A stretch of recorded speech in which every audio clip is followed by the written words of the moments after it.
하나님의 능력으로 애굽에서 이끌어내셨습니다. 근데 하나님의 능력에 이끌림 받아서 출애굽한 이스라엘 백성들의 마음에는 여전히 부패한 본성이 있습니다. 여전히 죄악된 마음이 있고 하나님을 사랑하지 않고 이웃을 배려하지 않고 자기가 최고가 되어 있는 그런 이기성들이 여전히 있습니다. 허망한 생각들이 하나님의 백성이 되었음에도 불구하고 여전히 그들의 마음을 지배하고 있습니다. 그걸 하나님이 알고 계세요. 그래서 십계명을 주십니다. 이 십계명을 통해서 하나님을 섬기고 다른 하나님 백성들을 대할 때 그 부패한 본성대로 대하지 않도록, 그 허망한 생각대로 대하지 않도록 하나님을 바르게 대하고 함께 하나님 백성된 지체들을 바르게 대할 수 있는 최소한의 기준을 이 십계명에 담아서 주셨습니다. 1부터 4까지의 계명은 하나님을 대할 때 부패한 마음으로 하나님을 대하지 않도록,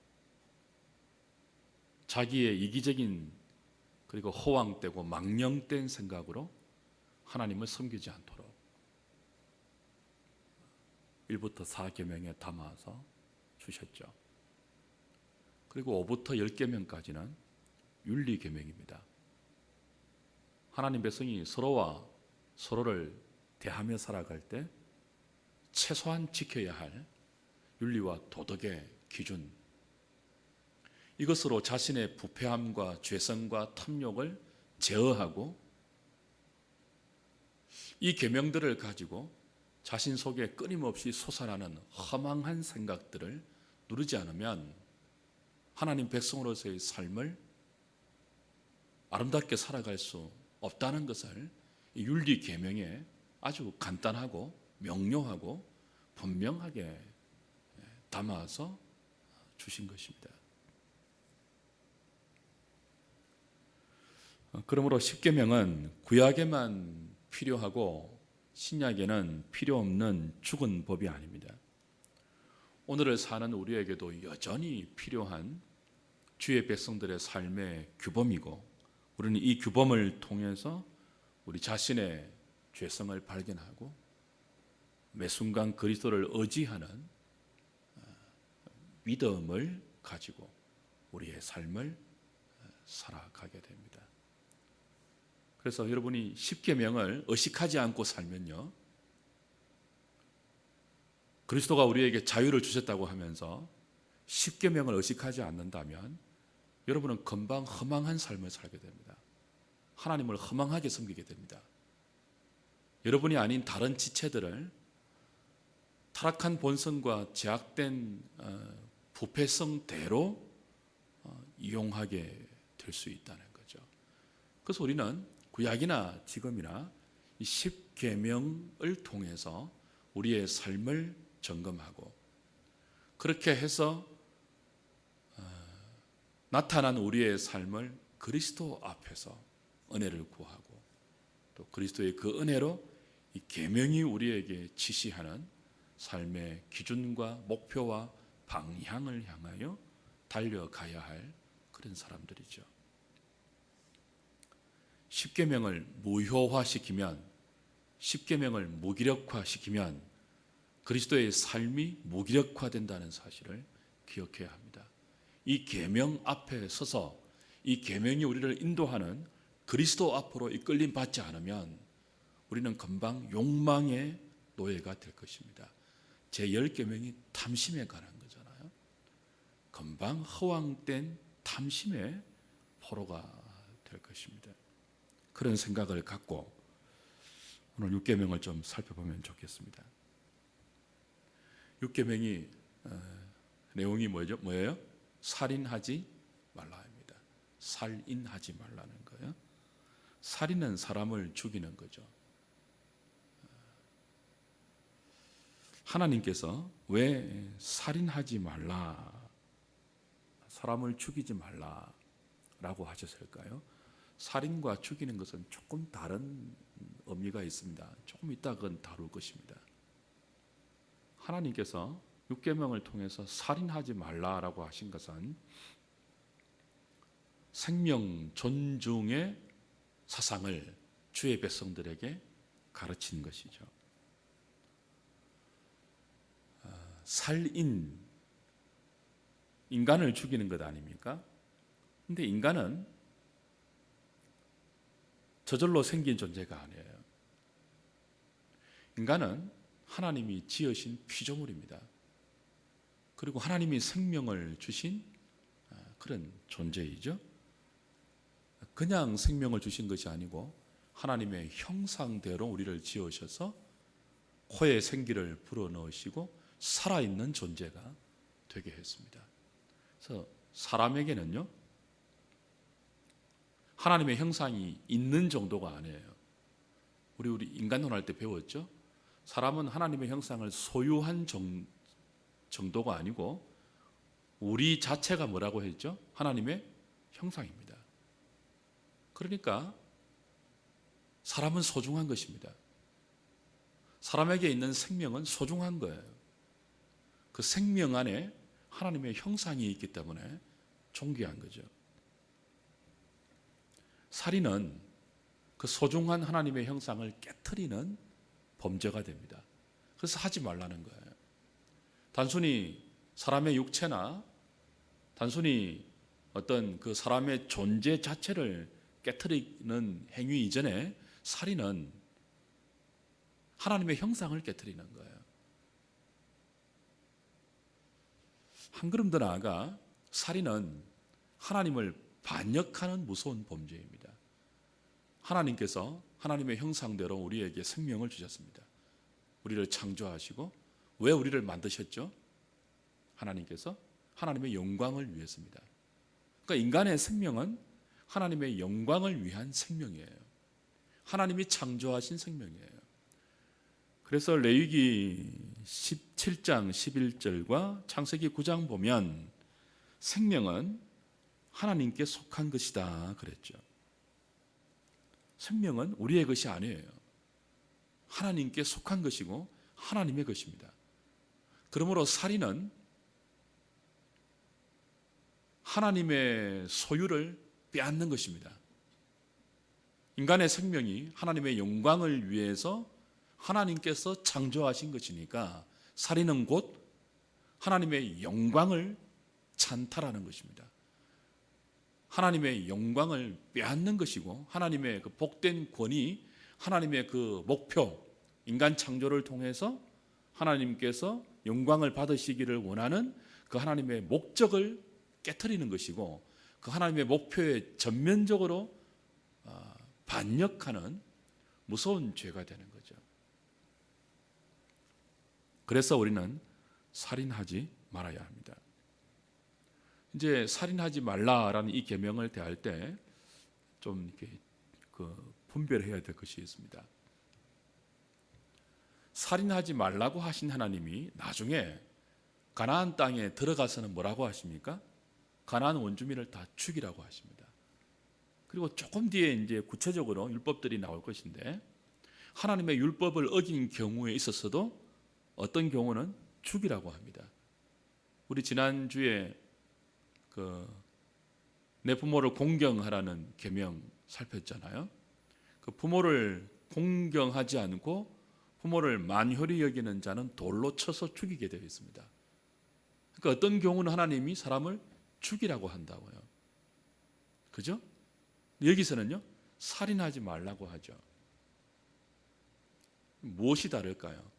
일단 히브리어 자체가 다릅니다. 하나님께서 가나안 원주민을 다 진멸하라, 죽이라 라고 할 때는 킬의 의미입니다. 킬. 근데 여기 살인하지 말라, 그건 머더의 의미입니다. 머더. 그러니까 불법적인 살인이에요. 하나님의 명령에 의하지 않는 살인, 하나님의 법에 벗어나는 살인, 하나님의 계명에 의하지 않는 모든 정당하지 못한 살인이, 죽임이 여기에 이제 해당되는 거죠. 불법적인 죽임입니다. 어떤 경우에는 합법적인 죽임이 있어요. 아담과 하와의 타락 이후에 어떤 경우는 합법적인 죽임이 있다고요. 예를 들면 사형제도 같은 거. 이스라엘 율법에 있잖아요. 돌로 쳐서 죽이는 거. 그죠? 하나님의 법이 명령하는 것이거든요. 근데 여기 살인하지 말라는 그 단어는 라차흐라는 단어인데, 하나님의 법이 인정하지 못하는 모든 불법적인 죽임, 거기에 해당되는 거죠.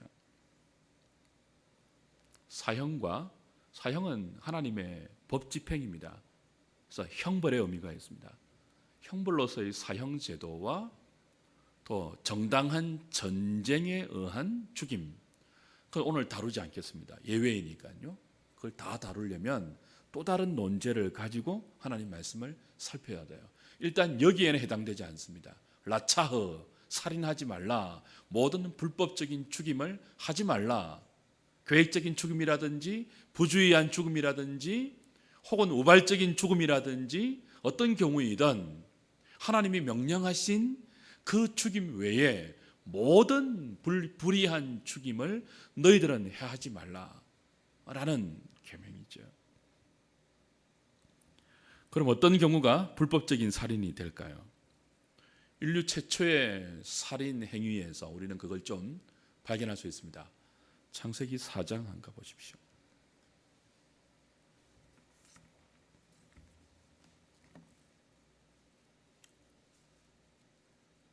우리 이미 창세기 강의할 때 다 했던 건데요. 다시 한번 보시죠. 창세기 4장 1절부터 보십시오. 아담이 그의 아내 하와와 동침하매 하와가 임신하여 가인을 낳고 이르되 내가 여호와로 말미암아 덕남하였다 하니라. 그가 또 가인의 아우 아벨을 낳았는데 아벨은 양치는 자였고 가인은 농사하는 자였더라. 세월이 지난 후에 가인은 땅의 소산으로 제물을 삼아 여호와께 드렸고 아벨은 자기도 양의 첫 새끼와 그 기름으로 드렸더니 여호와께서 아벨과 그의 제물은 받으셨으나 가인과 그의 제물은 받지 아니하신지라. 그 다음 가인이 어떻게 되었죠? 몹시 분하여 안색이 변하니 여호와께서 가인에게 이르시되 내가 분하여 함은 어찌 됨이며 안색이 변함은 어찌 됨이냐. 내가 선을 행하면 어찌 낯을 들지 못하겠느냐. 선을 행하지 아니하면 죄가 문에 엎드려 있느니라. 죄가 너를 원하나 너는 죄를 다스릴지니라. 8절 같이 읽겠습니다. 가인이 그의 아벨에게 말하고 그들이 들에 있을 때에 가인이 그의 아우 아벨을 쳐 죽이니라. 자, 인류 최초의 살인이 가인과 아벨 사이에서 일어납니다. 가인이 왜 아벨을 죽였습니까? 그냥 죽이지 않았습니다. 그 앞에 성경이 무엇을 지적하고 있죠? 가인이 분노했다는 것을 강조하고 있습니다. 아벨의 제사는 하나님께 연락이 되었는데 가인과 가인이 드린 제물은 하나님이 받지 않으셨어요. 그래서 안색이 변하죠. 분노하죠. 하나님께 대해서 분노하죠. 그리고 그 분노는 아벨에 대한 미움과 시기로 사실은 연결이 됩니다. 분노, 미움, 시기, 이것들이 들판에서 가인이 아벨을 죽이는 살해의 동기가 됩니다. 최초의 살인을 성경이 우리에게 가르칠 때 살인 사건만 우리에게 기록하는 것이 아니고 그 인류 최초의 살인 사건의 동기가 되는 하나님에 대한 분노, 그것이 아벨에 대한 분노와 아벨에 대한 미움으로 연결되어서 마침내 하나님이 명하지 않는 자기 감정에 충실한 그릇된 감정이죠. 하나님께 거절받은 것에 대한 하나님에 대한 분노, 그것이 사람에 대한 분노로 연결되었고 미움과 시기로 연결되어 마침내 하나님의 생명, 하나님의 형상인 자기 동생을 자기 감정에 충실해서 그 분노로 죽이고 마는 것입니다. 이건 불법적인 죽임입니다. 합당한 죽임이 아니에요. 불법적인 거예요. 하나님의 권위를 찬탈하는 거예요. 하나님의 영광을 스스로 빼앗는 것입니다.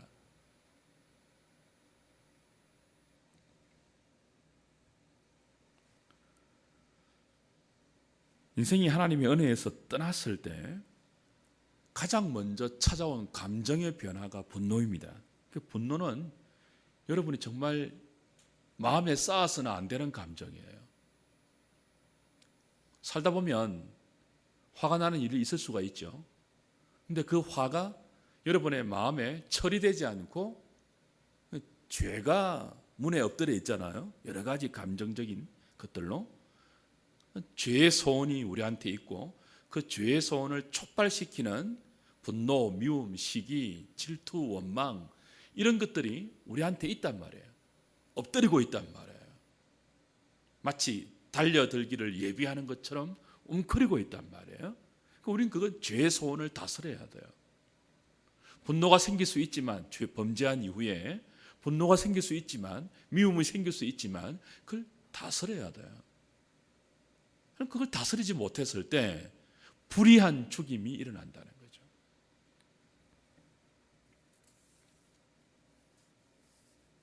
여기에 대해서 사도들이 어떻게 말을 했고 예수님이 어떻게 말씀했었는지를 좀 살펴볼 필요가 있습니다.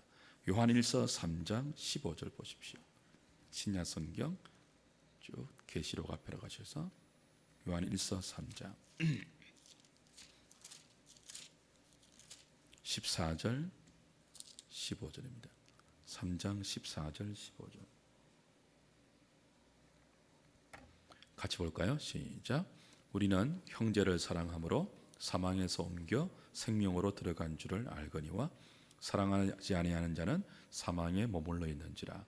그 형제를 미워하는 자마다 살인하는 자니 살인하는 자마다 영생이 그 속에 거하지 아니하는 것을 너희가 아는 바라. 사도 요한은 미움을 형제 미워함을 하는 것을 살인으로 규정하고 있습니다. 그리고 형제의 사랑을 구원의 가장 큰 정표로 제시하고 있습니다. 살인이 곧 뭐라고요? 미움이라고 했습니다. 미움이 곧 살인이라고 했습니다. 그러니까 가인이 아벨을 죽인 것은 분노와 미움 때문이었죠.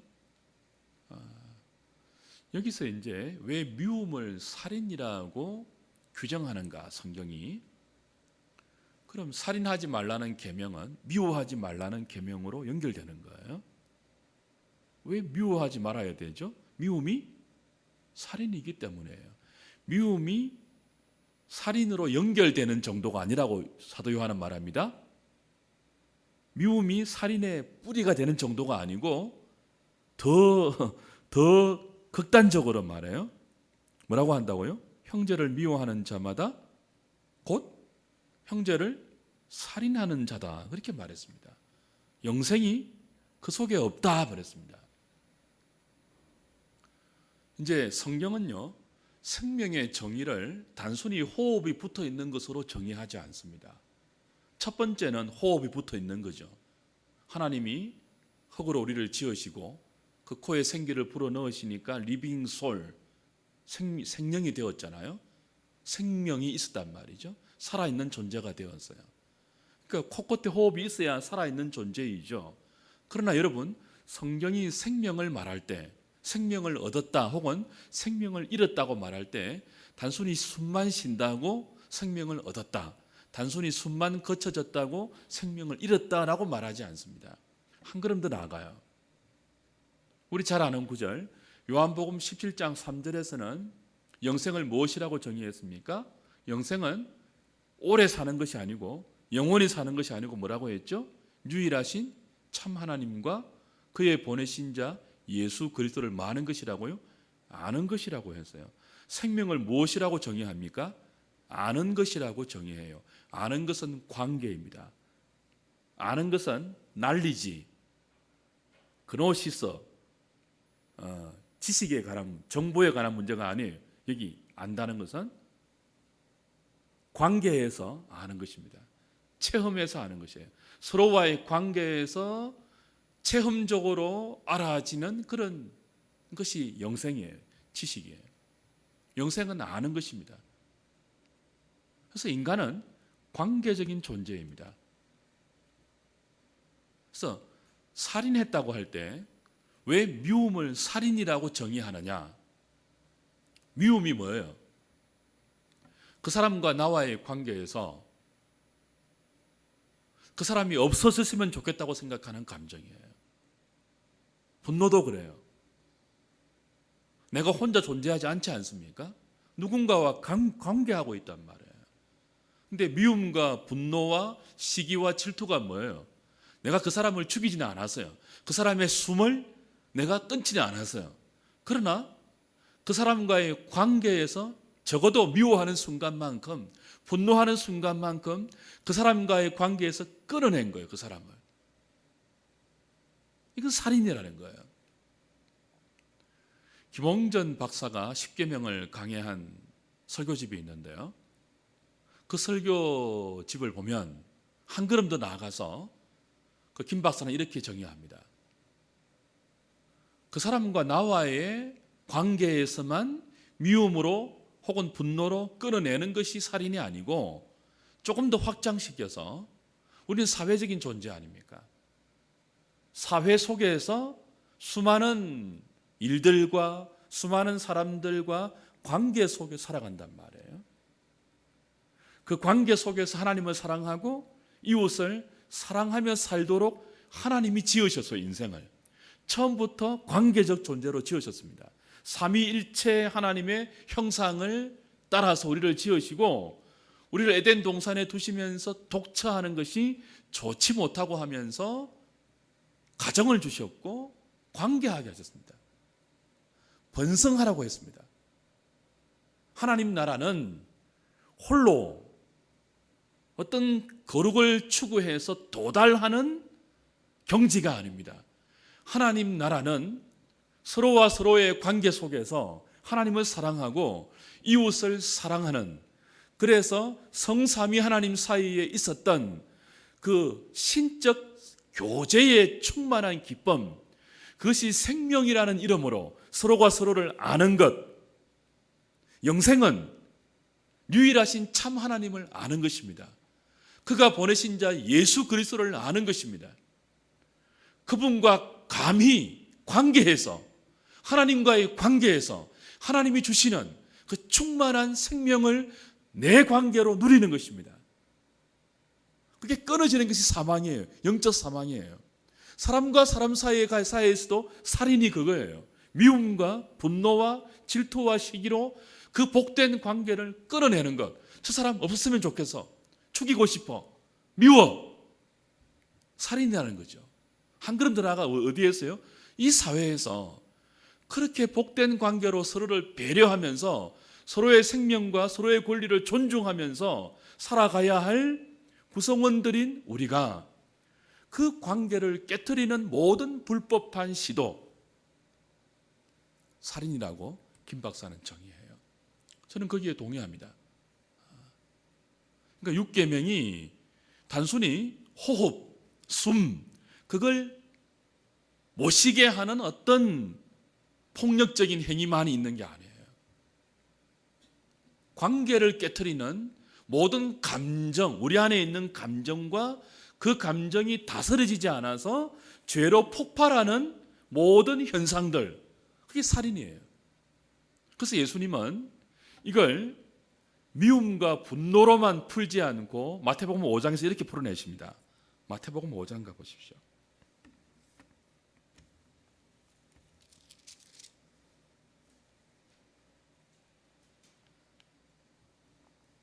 21절부터입니다.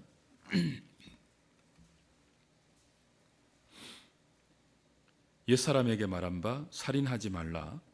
누구든지 살인하면 심판을 받게 되리라 하였다는 것을 너희가 들었으나, 이게 이제 오늘 우리가 출애굽기 20장 13절에서 보았던 그 말씀이에요. 그렇죠?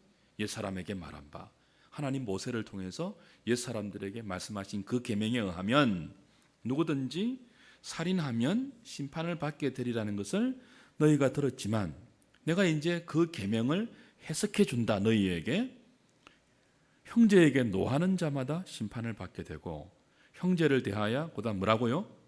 라가라 하는 자는 공회에 잡혀가게 되고 미련한 놈이라 하는 자는 뭐예요? 지옥불에 들어가게 되리라.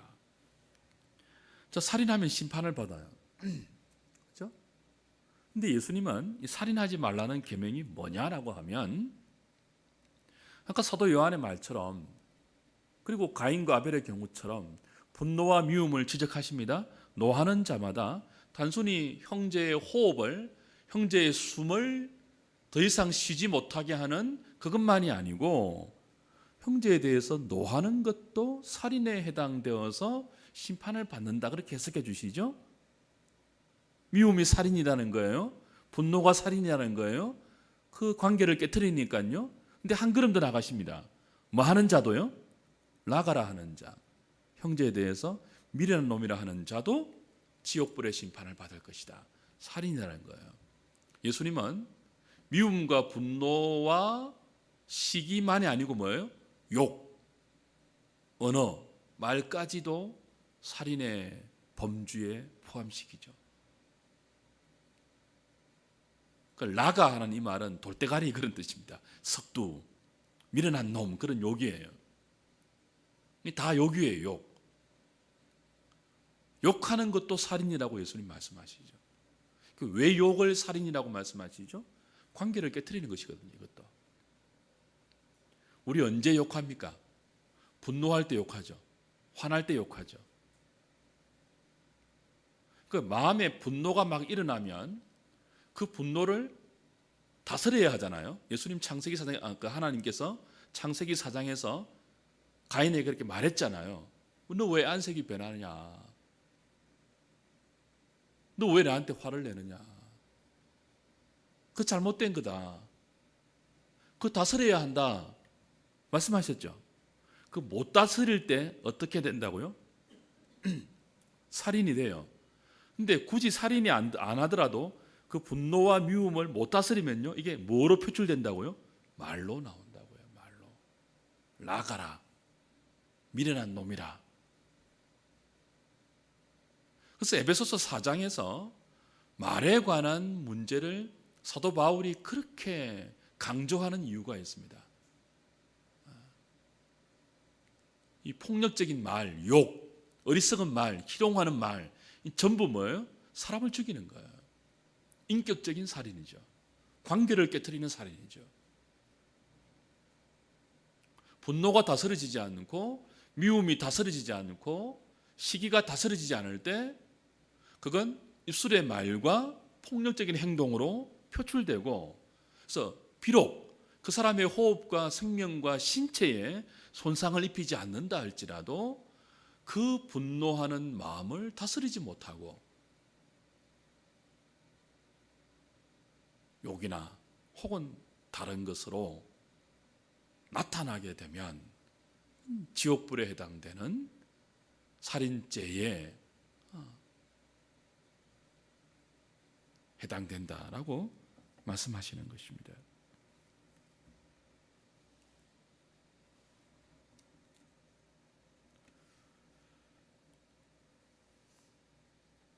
에베소서 4장 26절로 가보십시오.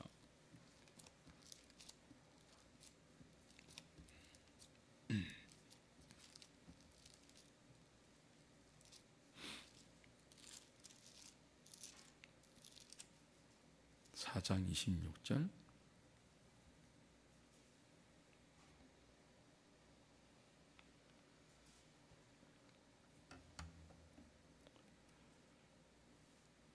분을 내어도 뭘 짓지 말고요.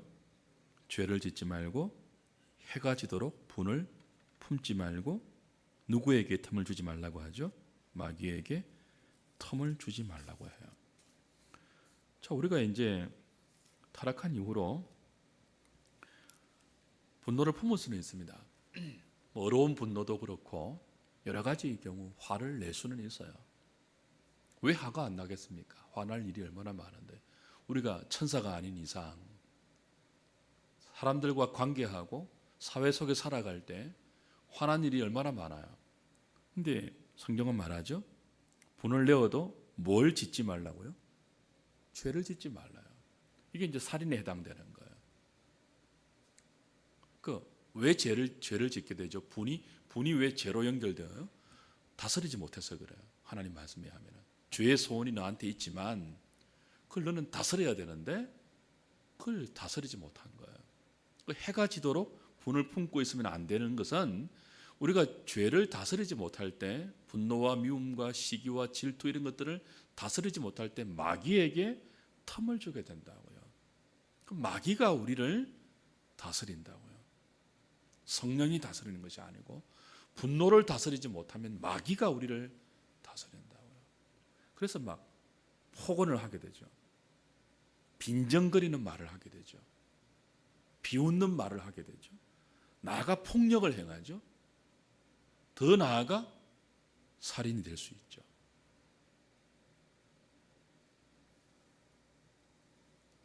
그럼 어떻게 우리가 분을 내듯 죄를 짓지 않을 수 있을까요? 이 다스려야 되는데 해가 지도록 분을 품으면 안 되잖아요. 미움과 시기와 질투와 분노를 품으면 안 되죠. 이게 다스려져야 되는데 세상은 이 계명과 상관없기 때문에 세상도 그걸 알죠. 분노를 어떻게 하든지 풀려고 해요. 그래서 요즘 그것도 있대요. 사람을 때리면서 분을 푸는 거. 그러니까 맞으면서 돈을 받고 맞는 사람이 있잖아요. 영화에도 그런 게 나오잖아요. 10,000원 내면은 1분 동안 때린다든지 그런 거 있잖아요. 분노를 풀어주는 거예요. 노래방에 가서 술을 마시고 고래고래 고함을 지르면 스트레스가 풀린다고 합니다. 욕을 하는 데도 있다고 하죠, 요즘은. 어떻게 하든지 분노를 풀어보려는 나름대로의 눈물겨운 몸짓입니다. 근데 그들은 정당하게 분노를 푸는 방법을 몰라서 그래요. 사람들이 화가 나면 사람들에게 못하니까 막 혼자 물건을 집어 던지고 욕하고 그러죠. 어떤 사람은 전화를 한대요. 화가 나면은 전화를 해서는 수화기를 거꾸로 던대요. 상대방 음성은 듣지 않고 자기 말만 막 하는데 욕을 한대요. 그래서 분노를 푸는 거죠. 다 제대로 분노를 푸는 방법을 몰라서 그래요. 그리스도인은 그렇게 풀면 안 되죠. 우리 애들 자꾸 노래방 가도록 훈련시키면 안 돼요. 워낙 갈 데가 없으니까 요즘 애들이 시험 끝나면 애들이 막 그렇게 간다고 해요. 예수 믿는 애들도. 근데 방 문화는 좋은 것이 아닙니다. 무슨 방은 스트레스를 정상적으로 푸는 곳이 아니에요. 다 부정적으로 풀게 하는 거예요. 마이크를 잡고 좋아하는 노래를 부르고 그것도 고래고래 고함을 지르면서 노래를 부르면 스트레스가 풀릴 수 있겠죠. 그러나 그리스도인은 스트레스도 그렇게 풀면 안 됩니다. 정당하고 아름답게 풀어야 돼요. 분노도 정당하고 아름답게 풀어야 돼요. 어떻게 해요? 해가 넘어가기 전까지 그 분노하게 한 당사자나 사건을 잘 분별해서 하나님께 맡겨야 됩니다. 내가 화가 나는 일이 있다면 우리의 화는요, 화나는 일 그 자체에 머물도록 최선을 다해야 돼요. 이게 사람으로 가지 않도록. 나를 화나게 한 사람이 있다면 그 사람은 누구한테 맡겨야 되죠? 하나님께 맡겨야 돼요. 원수 갚는 것은 하나님께 맡겨야 돼요. 어떻게 맡길까요? 기도로 맡겨야죠. 막 세상 사람들은 그걸 모르기 때문에 욕을 하면서 푼다고요. 차를 몰고 가다가 사고가 날 뻔했습니다. 화가 나죠. 욕이 나올 수 있습니다. 옛본성을 따라서. 그때 큰 소리로 기도하십시오. 주여! 이러면서 막 그죠? 저 인생이 나를 막 죽이려고 합니다. 화가 날 때 큰 소리로 찬송하십시오. 찬송은 우리를 하나님께 주목하게 합니다. 찬송은 우리로 하여금 하나님의 영광을 바라보게 하는 복된 은혜의 수단입니다. 여러분 마음에 미움이 부글부글 들끓고 분노가 일어나고 그래서 견디지 못해서 힘들고 고통스럽고 아플 때 그 감정에 여러분을 맡기지 마십시오. 왜 그렇게 하십니까? 잠시만 그 감정에 우리를 맡기는 것도 얼마나 힘듭니까? 누군가를 미워하고 누군가에 대해서 분노가 나고 그 마음이 부글부글 끓으면 얼마나 견디기 힘들어요. 그걸 왜 그대로 허용하십니까? 그때 큰 소리로 기도하셔야죠. 큰 소리로 찬송하십시오. 그 사람을 묵상하지 마세요. 여러분을 화나게 하는 그 사람을 묵상하지 마세요. 큰 소리로 기도하면서 하나님을 묵상하십시오. 그게 우리가 분노를 처리하는 방법이에요. 그것이 우리가 죄를 다스리는 방식이에요. 하나님을 묵상하는 거죠. 그래야 해가 지면 편안히 잠드실 수 있습니다. 잠자리에 누웠는데도 잠이 안 올 정도로 화가 나면 누워있지 마십시오. 왜 누워있습니까? 왜 화를 내시면서 묵상하면서 계속 그 분노를 갖고 계십니까? 큰 소리로 기도하셔야죠. 찬송하셔야죠. 싸우셔야죠. 안 그러면 마귀가 틈을 탄단 말이에요. 날이 밝으면 터뜨린단 말이에요. 밤새도록 분노하고 있다가 날이 밝으면 터뜨리는 거예요. 그건 살인입니다. 어떤 말이 나오든지 어떤 행동이 나오든지 마귀에게 틈을 주는 거예요. 하나님이 기뻐하지 않는 거죠.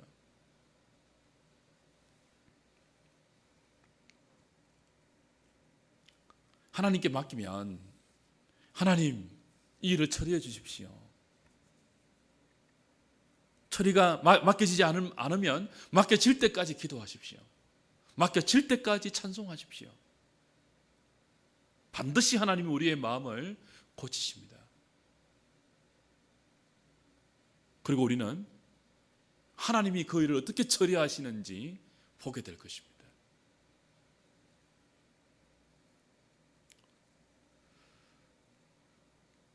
그렇게 안 하면 상대방만 상하는 것이 아니고 우리 자신이 상해요. 이 분노의 문제, 살인의 문제, 관계를 깨트리는 말과 미움의 문제, 이 문제를 하나님께 맡기면서 기도와 찬송으로 우리 안에 있는 죄의 소원을 다스리지 않으면 그것이 어떤 모습으로 표출되든지 상대방과 나 둘 다를 해하게 합니다. 둘 사이에 있는 모든 하나님의 형상이 깨트려지게 되고 우리 안에 있는 하나님의 형상이 심각한 데미지를 입게 됩니다. 얼마나 아픈지 몰라요. 이게. 반대의 경우도 동일합니다.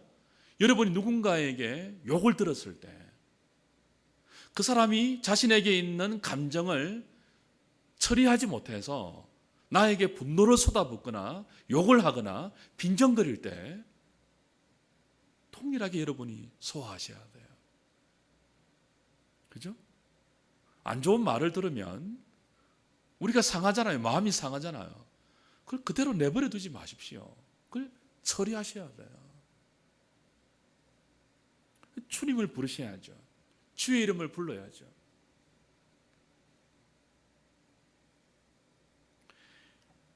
이런 부정적이고 소극적인 의미를 떠나서 이 6계명에는 훨씬 더 적극적인 의미가 포함되어 있습니다. 아까 사회적인 관계에서 다른 사람의 권리, 다른 사람의 소중함, 그걸 깨트리는 모든 것이 6계명을 어기는 것에 해당된다면 적극적으로 우리는 한 걸음 더 나아가 생명을 존중하는 의식을 가지고 우리가 살아가는 이 사회 속에서 살아가야 하는 거죠.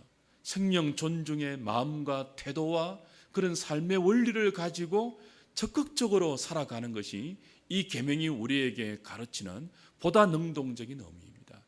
사랑하며 살도록 하는 거죠. 그저 다른 사람을 해하게 하거나 이렇게 상하게 하거나 하는 것을 넘어서 더 넘어서 다른 사람을 사랑하며 사는 것입니다. 그 사람을 존중하고 그 사람에게 있는 하나님의 형상을 정말 배려하고 그것이 깨트려지지 않도록 내가 지켜주는 그런 의식을 갖고 사는 거예요. 그래서 내가 누군가를 고용하는 처지가 있으면 그 사람에게 최대한 정당한 대우를 해주는 것이 육계명을 성실히 지키는 것입니다. 내가 그 사람을 억압하지 않는 자리에 있는 거죠.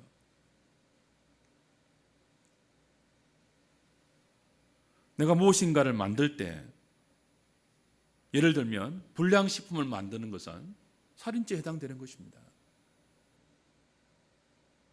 건강에 좋지 않는 음식을, 불량식품을 나의 이익을 위해서 만들어서 유통시키는 것은 다른 사람의 육체적인 생명에 손상을 입히는 것이잖아요. 하나님의 형상은 영에만 있는 것이 아니거든요.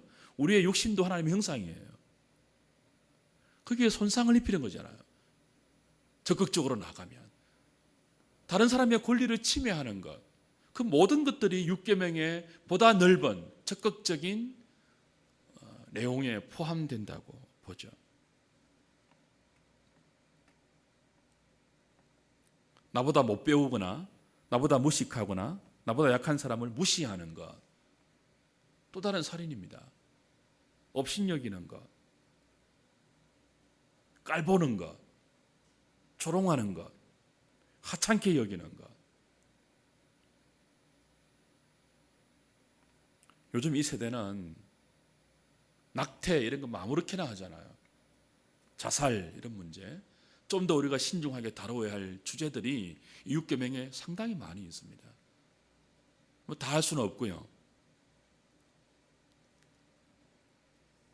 이 육계명의 소극적인 의미, 적극적인 의미, 보다 광범위한 의미를 다 살피면 우리는 이 계명 앞에서 우리 자신이 어떤 존재임을 발견하게 됩니까? 살인자임을 알게 됩니다. 저와 여러분들이 이 육계명 앞에 서면은요, 어떤 자라고요? 살인자임을 알게 돼요. 미움은 살인이니까, 분노는 살인이니까, 누구를 미워하지 않는 사람이 어디 있겠습니까?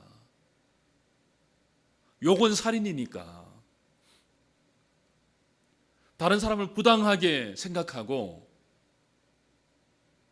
사회적인 관계에서 그 관계의 정진을 위해서 적극적으로 노력하지 못하는 것도 이 육계명을 어기는 것이니까 살인죄에 해당되는 것이죠.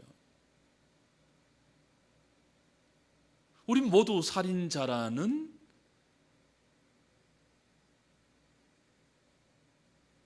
참담함을 육계명 앞에서 받게 됩니다. 결국 육계명은 우리를 겸손하게 만드는 계명입니다.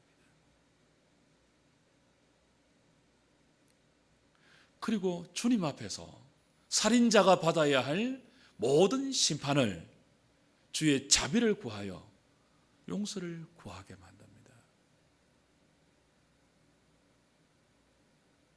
그렇지 않습니까? 주님 앞에 설 때 살인자가 받아야 할 모든 심판을 대신 받으신 주님의 은혜를 구하게 되는 거죠. 우리가 살인자이기 때문에 하나님의 온전한 율법의 표준을 살려놓고 이 계명의 기준을 살려놓고 우리 자신을 엑스레이처럼 비추어 보면 우리 모두 살인자들이에요. 다음 주에 보겠지만 우리 모두는 간음자들이에요.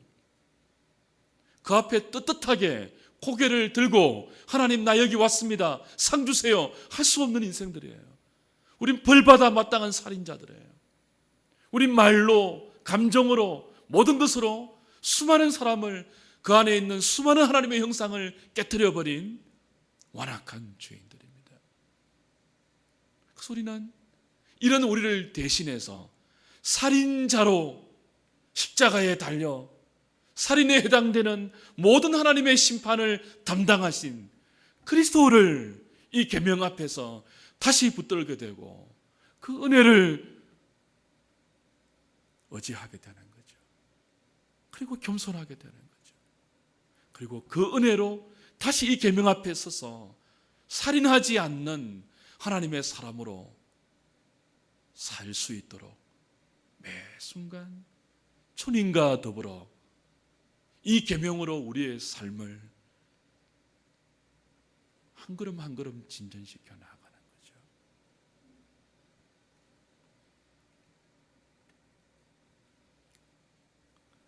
육계명을 통해서 우리는 더 겸손한 사람이 됩니다.